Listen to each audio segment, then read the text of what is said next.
The main explanation of the technical part of today's press conference will be, done by Dr. Vilas, who is the research officer for Regional Ayurveda Resource Center. Yeah. But just taking this opportunity, I'd like to give a brief introduction to our department. As you all know, AYUSH, it comprises of 5 systems of medicine, and the different types of medicine that comes under the umbrella of AYUSH are the Ayurveda, Yoga, Naturopathy, Unani, Siddha, and Homeopathy. Okay, so this comes under the umbrella of AYUSH. In the ministry, we have a separate directorate. The policy support to AYUSH was there right from the time of when India got independence, that is 1947. And in 1995, they formed a separate directorate of AYUSH under the Health and Family Welfare. And after that, they saw that a lot of developments are taking place. This is such a much needed thing. So in 2014, they established a separate ministry of AYUSH with a union minister, independent charge. And now in the center, the AYUSH ministry is different, headed by a union minister and also a separate full-fledged AYUSH secretary. So that just goes on to show how important the Department of AYUSH is. And why?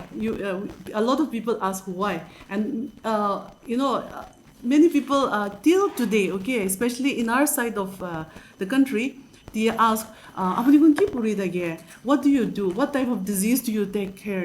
What do you study and all that? So AYUSH is, the study of AYUSH is, it's equated to the study of MBBS and the PTS, the dental. All the subjects are same. We also need to know and understand the functioning of the human body and all the intricate details. So we study the same subject. The only difference is we have our own, philosophy. How we approach a patient is very different from how an MBBS doctor or a dental doctor would approach a patient. All right.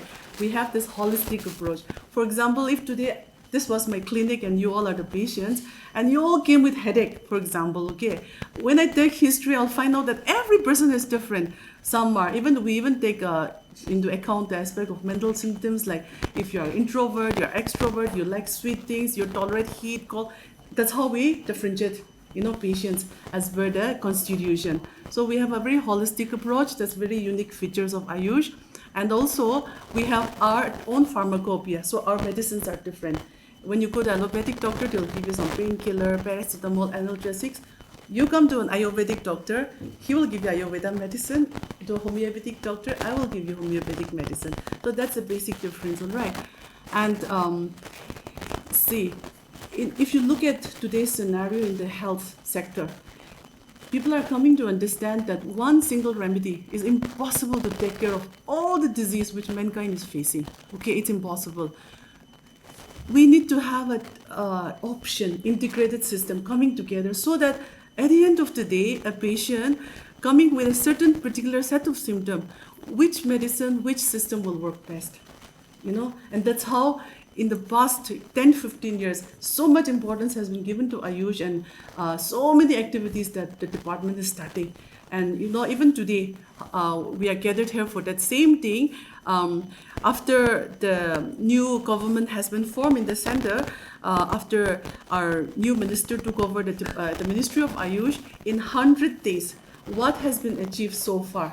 We want to just brief you all regarding that. So I hope that we will have a very interactive, fruitful details, and I'll give the time over to Dr. Vilas. Thank you, ma'am. Good afternoon, everybody. Myself, Dr. Vilas Gangude, Research Officer in charge of Regional Ayurveda Research Center under CCRS. We are functioning at Dimapur. So today, the media briefing has been gathered to notice that what the major achievements of the Minister of AYUSH in its first 100 days has been achieved under the leadership of Sri Pratap Rao Jadhav, that is Union Minister of State of AYUSH. As we know, after taking the charge under the visionary leadership of Prime Minister Sri Narendra Modi, the ministry has made remarkable progress in promoting some of the traditional Indian systems, what Madam have expressed, that is Ayurveda, Homeopathy, Unani, Siddha, and Yoga and Naturopathy too. And for strengthening the of AYUSH in the field of international cooperation, also they have achieved some of the strategies. Now this also one upcoming what they have incorporated, that Ayurvedic packages has been formed under the Ayushman Bharat, that is the Pradhan Mantri Jan Yojana, Arogya Yojana, to incorporate Ayurveda or AYUSH into the mainstream of the healthcare. Now I will short in brief some of the key achievements what we have achieved in this 100 days.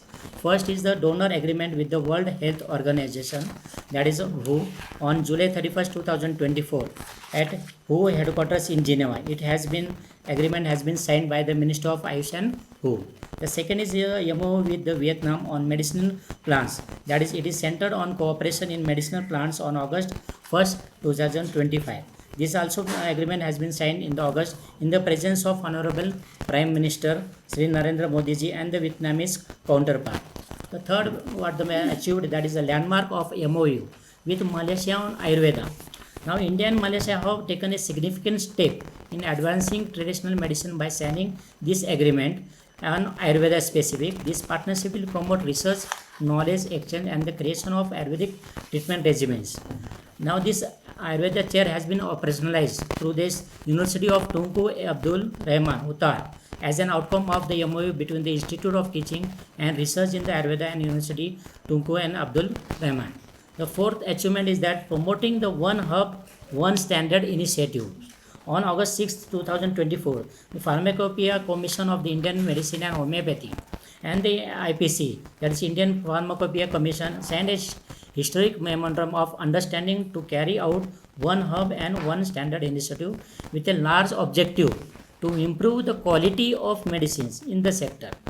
The fifth, the special medical stores for AYUSH medicines. Now one of the to guarantee easy access to the AYUSH medications. That was what most impossible or hardly very difficult. So Sri Pratap Rao Jadhav announced on August 26, 2025 that the government intended to open special medical stores at every tehsil level. That is to easy access to variety of herbal and traditional medicines will be made possible by these stores. The sixth one is that is NABH evaluation of 1489 Ayushman Arogya Mandir completed. Till date, they have completed the NABH evaluation. According to the report, it is that this NABH evaluation has completed and 1005 of this AM AYUSH has been certified for AYUSH entry level certification. Means to improve the quality of services. This is the major achievements. Now some of the major campaigns and initiatives also be at state level that have been incorporated. For example, Har Ghar Yogam campaign for healthier India. This is the one of the started by ministry with the goal of increasing the uptake of Ayurveda and yoga in communities. The second is the AYUSH camps for geriatric population. Ministry of AYUSH has committed to organize near about 10,000 camps for elderly citizens within the time frame of 100 days. So beating this target, 14,692 AYUSH camps were organized. The next one is the Centers of Excellence in AYUSH. In the partnership, the establishment like the IIT Delhi, TMC Mumbai, JNU New Delhi, 6 new centers has been Center of Excellence were founded and it has been granted or near about 52.47 crore in funding for this. Also inclusion of AYUSH packages in ABPMJ, that is the Ayushman Bharat Pradhan Mantri Jan Arogya Yojana, to incorporate AYUSH treatment into the mainstream healthcare. This to convey a review, that meeting was organized for these packages also. And phase 2, that is one of the All India Institute of Ayurveda AI New Delhi Advanced Center for Ayurvedic Research and Treatment. A 194 bedded hospital has been sanctioned for Ayurvedic sports medicine complex and Panchakarma treatment rooms, specially among the amenities including these phases. Then National Institute of Ayurveda Panchakula Haryana has been established along for the sanction around 294.91 crore. This is the institute function at a top tier teaching and research facility along with that also. 3 central research institutes on yoga and naturopathy has been established in Odisha, Chhattisgarh and Andhra Pradesh has been fully completed and will start functioning. Along with that, Swachhata campaigns and the Swachhata में जन भागीदारी mega cleanness drive से Safai Mitra Suraksha Shivers has been conducted at state levels also. As per this, all these achievements, and some of the state also have achieved and incorporated some of the activities that will be briefed by our state authority, Dr. Vibin. Thank you. I would like to highlight about the geriatric program that the Department of AYUSH has undertaken. It was in the month of August, that from 10th to 17th August, 1 week, within a one week time frame, we have tried to, the Department of AYUSH has tried to cover elderly patients, elderly citizens for the welfare. And so, as a matter of fact, the program was conducted in 12 districts, across 12 districts in Maryland, and in 22 AYUSH health and wellness centers. So the elderly citizens, they came to get the benefits of AYUSH medicines, AYUSH counselings, and also get their blood tested, blood pressure, pulse, glucose, as well as they are counseled and monitored, and then given steps on how they can continue and then how they can come and avail the service again. And during this time, across the states of Nagaland, we were very grateful with the local leaders, particularly chairmen, pastors, who have rendered their support, and they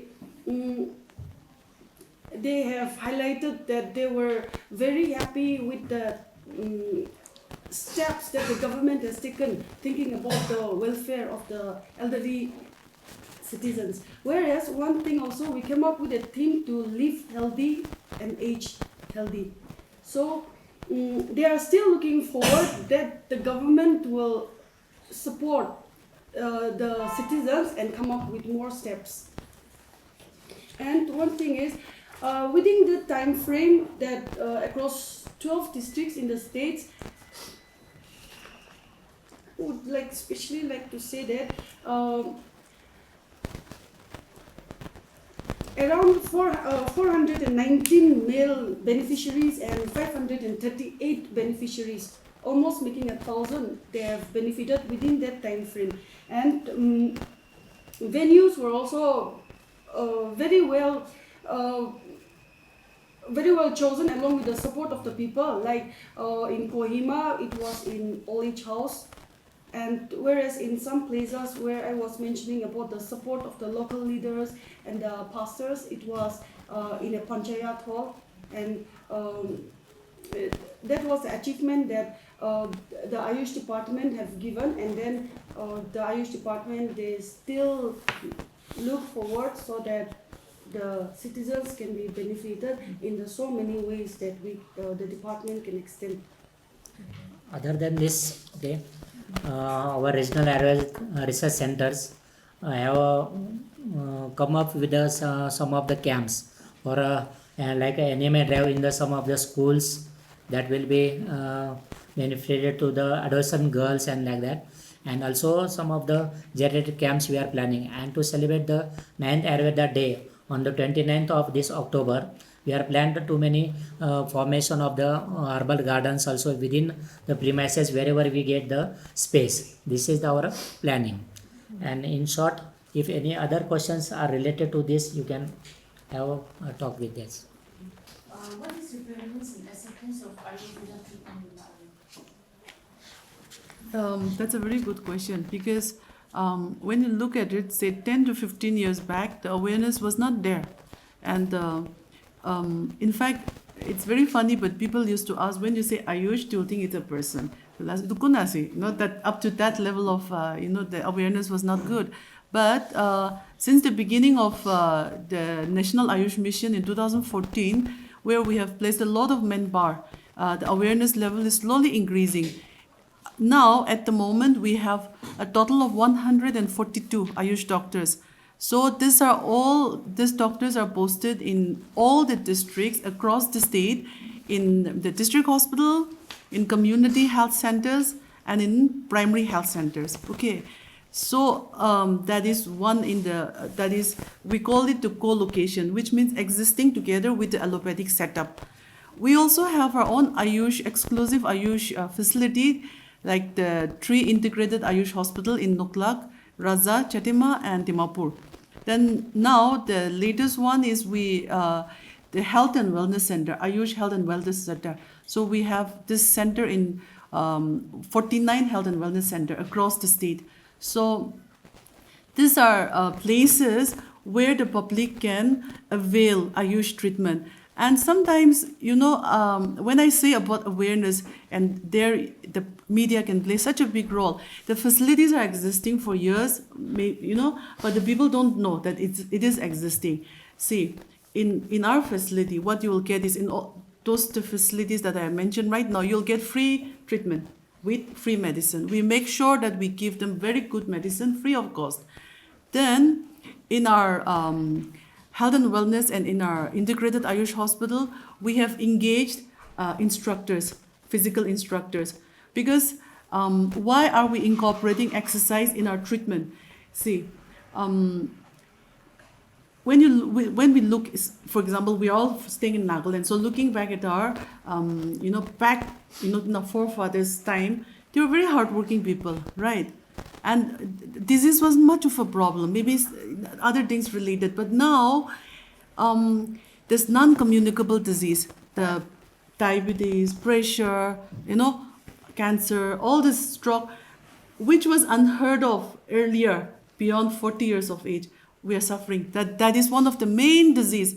Infectious disease are so much in control. If you look at it now, people hardly die of tuberculosis or malaria or not, because those are infectious diseases which are totally under control in a very large scale because of the advancement in antibiotics and the technology and all that. What we're struggling now is the non-communicable disease. That is the diabetes, pressure, all this, which is totally related to our lifestyle, unhealthy lifestyle. So this is becoming such much of a problem because when we look at it, most of our lives are sedentary. We hardly go out. If you go to the villages also, how many youngsters go to Keti? Hardly anybody. They don't go to Keti anymore. They're just simply loitering around or sitting, watching the phone. Hardly. There's the physical exercise, the movement, everything is so much, it's not, I won't say non-existent, but it's not there. And we are into junk food. We don't get proper sleep.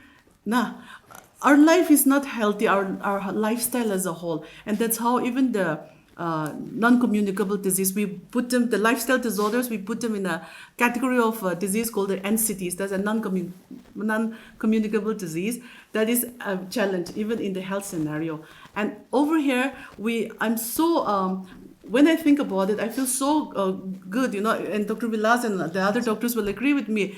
AYUSH has a great role in what you call the promotive and preventive disease. We don't just give we don't just give medicine to a patient when they're sick. We also encourage healthy living, okay? That's how we have incorporated exercise in our treatment. So we have exercise instructors posted in our health center, and during certain time, certain session, we are encouraging exercise, especially to the youngsters or even to the school kids or even patients when they come for like the diabetic patient, and we teach them along with the treatment, they can do certain exercise, and we're seeing that the results is really good, okay?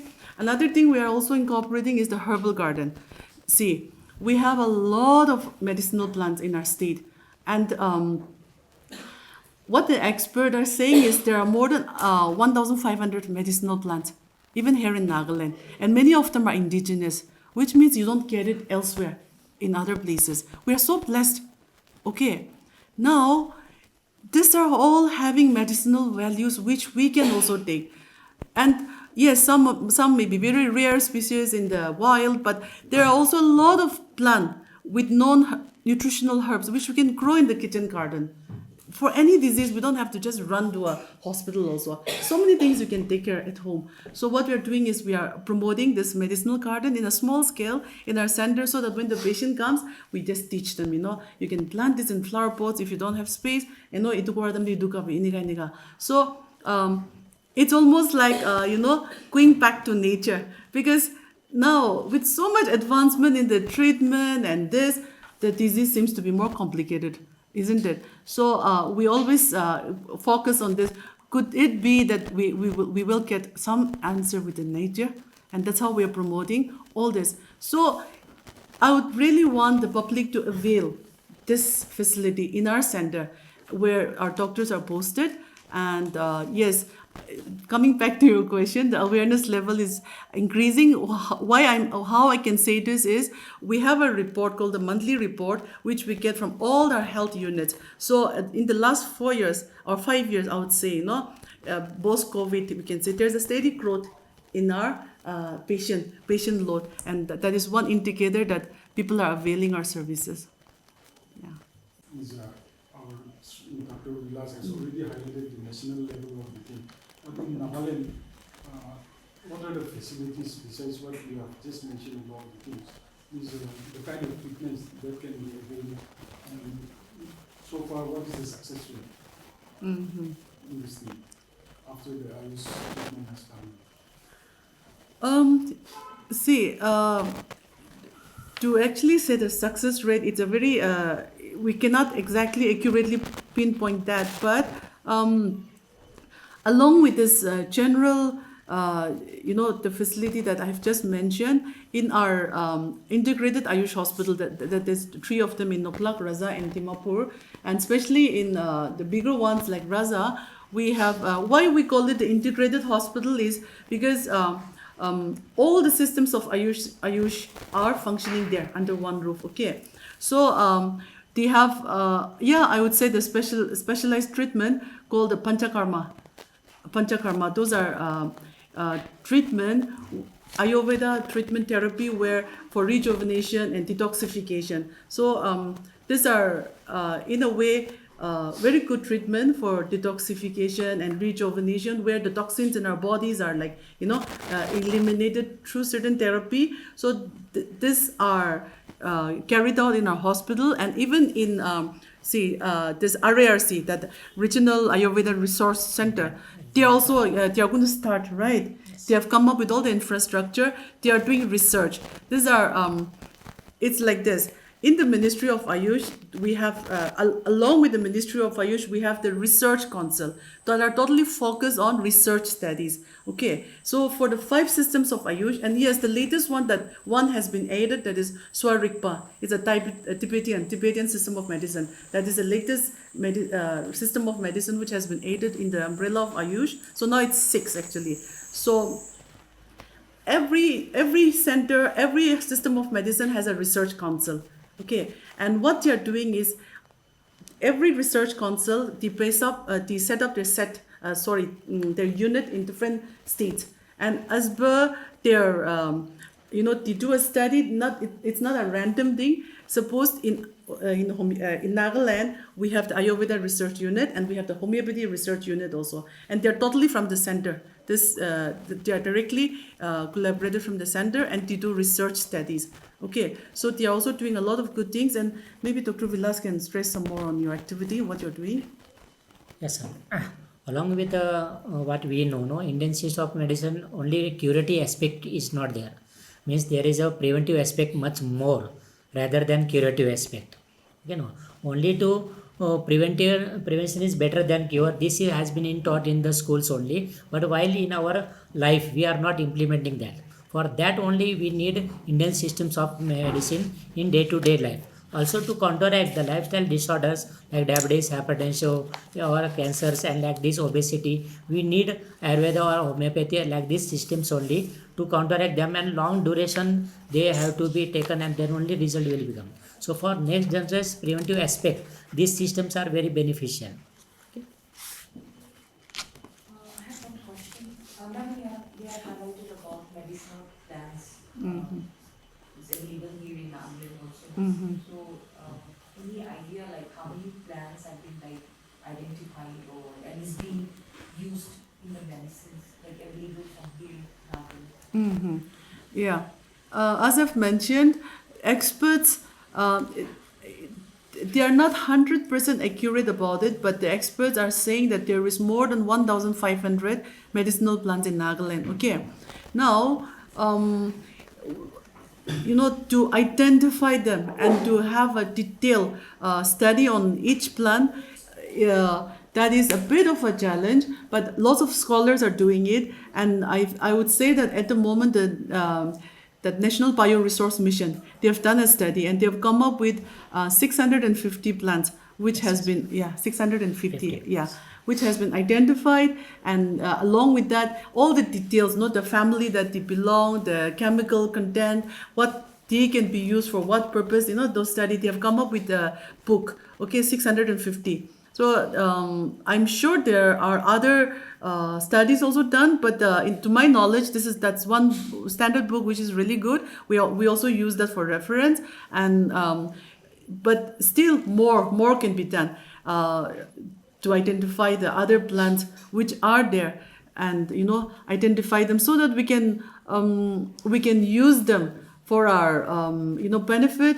And another thing that I would also like to say is we don't have a manufacturing unit till now in Nagaland. Okay, so in future, through this the board that looks after the component of medicinal plant is called the State Medicinal Plant Board. That is the SMPP.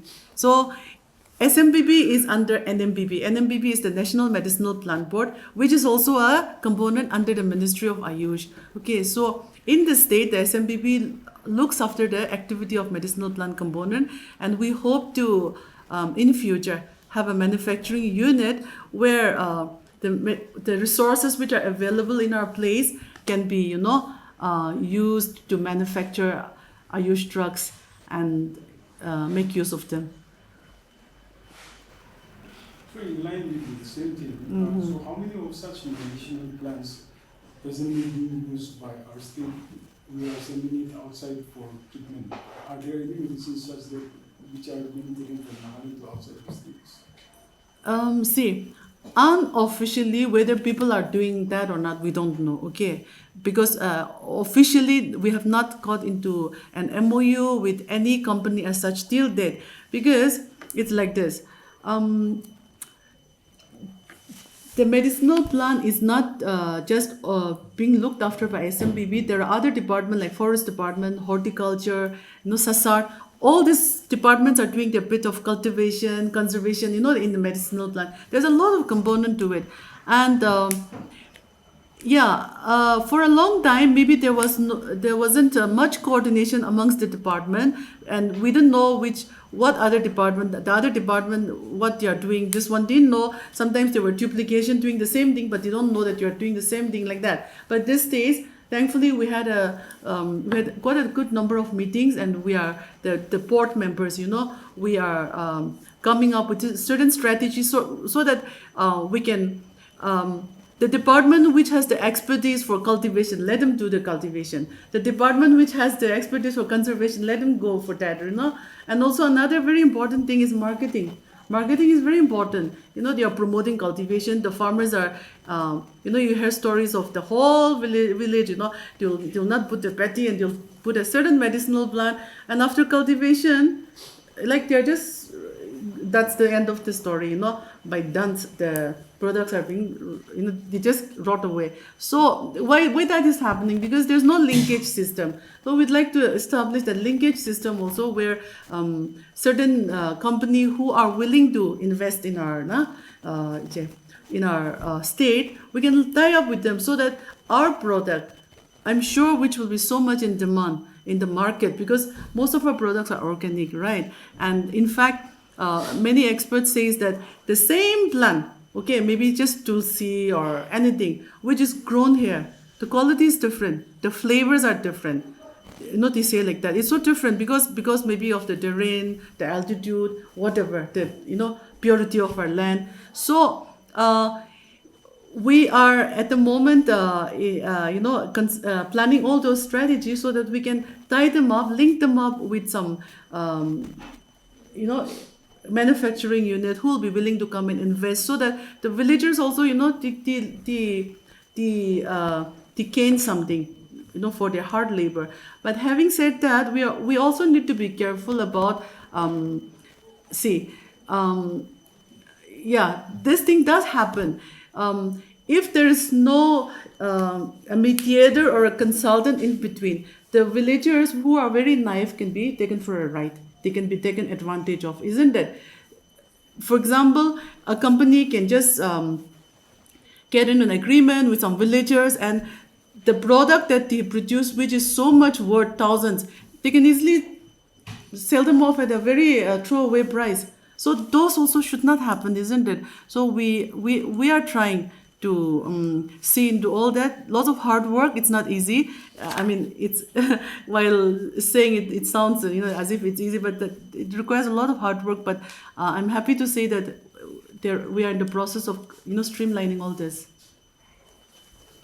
One last question from my side. Yeah. What are some of the common diseases, particularly in Nagaland, patients come, for treatment? Mm-hmm. Yeah. Maybe Dr. Nia can answer that. She's in touch with the patient every day. So, yes.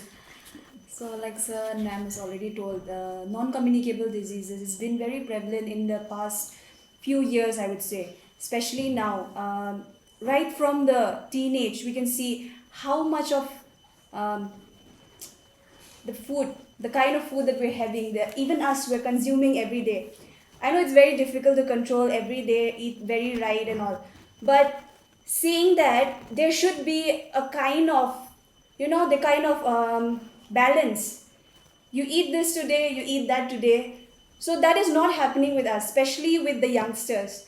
So right now, among the Naga youths and Naga people, gastritis, top notch. Gastritis is one thing that is, eventually it will obviously carry on with cancer also. And we have this blood pressure, hypertension, diabetes, and as we all hear, stroke, early stroke. The lifespan of the Nagas have been decreasing a lot. 45 plus, that's it. Sudden heart attack and then it's gone. So that is happening. So these are the few diseases that are very prevalent in everyday OPDs that we can see. Ma'am, is there any plan, like the department planning to tie up with the local traditional medicinal practitioners? We have a lot of local practitioners, right? So is the department tying up? Yeah. Some of that has already been implemented, and we are also planning more involvement in the future. The one thing that I won't say it's a department, but we have a university called the Nagaland Christian University. Nagaland Christian University and Nico. What is Eastern? Yeah. Northeast Institute. Yeah, Christian University. It's based in Dimapur. So what? Okay, we have the Quality Council of India in the center. Okay, they are the quality control. Even what Dr. Vilas has mentioned about the NABH accreditation, they are the controlling. They set the standard for anything, be it a hospital or a laboratory or an institution. They are the Quality Council of India. So the QCI, we call it the QCI, has identified NECO, Northeast Christian University, as the university, and they have authorized them to certify the traditional health practitioner. We call it indigenous practitioners also. And now what is been done here is they want to preserve and promote this indigenous practitioner, because one thing that we have to know is indigenous practitioner or the traditional knowledge, they cannot be trained. That can only be passed on from family to family. All right. If my father was an indigenous practitioner, then he will pass it on to me. You cannot train a new person. You cannot do that. Other things you can train, but you cannot train an indigenous practitioner. It's a gifting that is run in the family. All right. So, see, olden times, there were no distraction. So a son will sit with the father maybe 10, 20, 30 years, and you will slowly learn what the father is doing, right, with patience. And also, there is a lot of secret that is very discreetly passed on to the son, which the father will not tell anybody. Okay, so when the father go away, this gifting is now carried over by the son, and he'll pass it on to his son, like that. This is how it has been going on. Now, even if you go to the remotest of village, I don't think there's any place now which doesn't have a phone, right? Youngsters are distracted, and they don't have patience to sit and learn that. So, when we go around, one very sad thing is that the father says, my son is not willing to learn. They don't have the patience. So now when he dies, the gifting, which is so good, which is so precious, dies with the father. That's what's happening, all right. And yeah, it could be there could be other factors also involved, like the people don't recognize them. Even if I do all this, where's the recognition? What use? It will be hobo pare.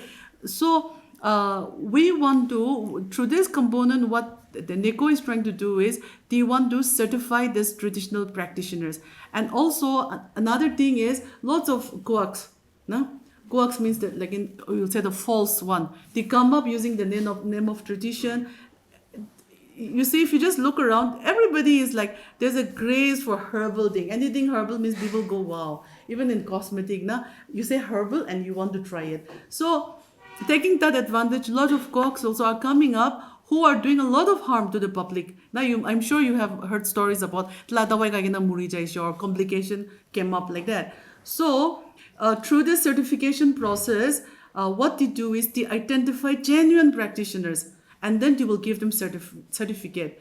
For example, tomorrow if you want to go to a gym, you will go to a certified gym instructor only. You will not go to any person who will, So something like that. When they get a certification, and there's a long process involved, that you don't just give a certification to a person. There's a group of expertise who will go, who will interview him, who will see him hands-on, how he deals with a patient, who will take care of, interview his patient, how the treatment has been going, all that. After taking everything into details, if they are satisfied that he can be certified, they give him certificate. So now this guy or this woman has a certificate, and it carries a lot of weight. Okay, people will go to a certified practitioner. And there is also talks like in our health and wellness, we have 49 of them at the moment. So there are talks, it's not implemented yet, maybe it's a little too early to talk about it, but the plan is there to allow this certified indigenous practitioner to come certain days a week,